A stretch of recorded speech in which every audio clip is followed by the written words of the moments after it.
ভার্সিটিতে আমার প্রথম দিন কেমন কেটেছে তা নিয়েই থাকছে আজকের ব্লগ।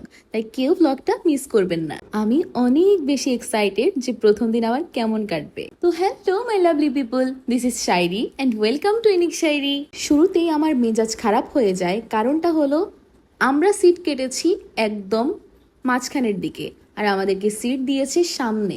দেখুন, টাকা দিয়ে কেটেছি এরকম করার জন্য। তারপর আমরা ক্লাসে যেতে যেতে একটু লেট করে ফেলেছি, তাই মাত্র 2 ঘন্টায় ক্লাস করতে পেরেছি।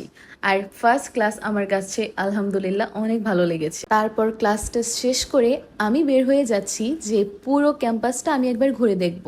হায়, আজকে আমার দিনটা এতটাই খারাপ যে সেদিনই বৃষ্টি হতে হলো।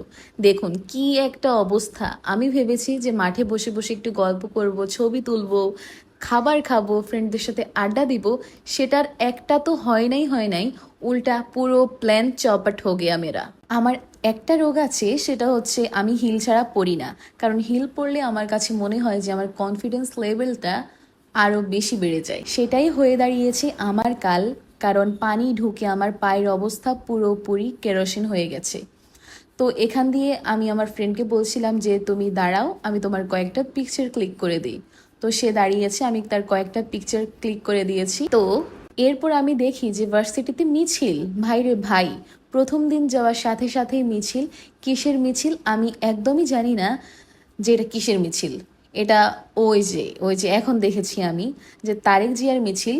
আমি কোনো দল টলের বিষয়ে কিছু বলবো না, কী নিয়ে মিছিল হয়েছে আমি সেটাও জানি না। তবে বর্তমান প্রধানমন্ত্রীর নিকট আমার বিনম্র শ্রদ্ধা। আমি বেসিক্যালি অনেক টেনশনে ছিলাম যে ফার্স্ট দিন আমার কেমন যাবে। তো আমার বলবো না যে একদম একদম ভালো কেটেছে, মোটামুটি ভালো লেগেছে আমার কাছে। কারণ বৃষ্টি বলেছি না, প্ল্যান পুরো চপাট করে দিয়েছে। আর আমার এই হিলটা উল্টা আমাকে পুরোপুরি ধ্বংস করে দিয়েছে। তো আমি হেঁটে হেঁটে, জানেন কি হয়েছে, আমি তো পথই চিনি না। আমার একটা ফ্রেন্ডকে নিয়ে গিয়েছি সাথে করে, সে আমাদের গ্রুপেরও না আমাদের ক্লাসেরও না। তো আমি তাকে নিয়ে গিয়েছি, টিচারও জানে না যে সে আমাদের গ্রুপের না। তো তারপর এই যে আমি রাস্তা চিনি না, কিছু চিনি না, বাহির হওয়ার রাস্তাও চিনি না। এরপরে দেখলাম যে ঝালমুড়ি। তো খাবার দেখলে তো আবার আমার মাথা ঠিক থাকে না। তো আমি ঝালমুড়ি নিয়ে নিয়েছি 2টা। ঝালমুড়িটা এত বেশি ঝাল ছিল, তবে মজাও ছিল। তারপর হাঁটতে হাঁটতে দেখি এই মসজিদটা। তো আমি চিন্তা করলাম, কিরে সোনাইমুড়ি চলে আসলাম নাকি, কারণ এই মসজিদটা তো সোনাইমুড়িতে।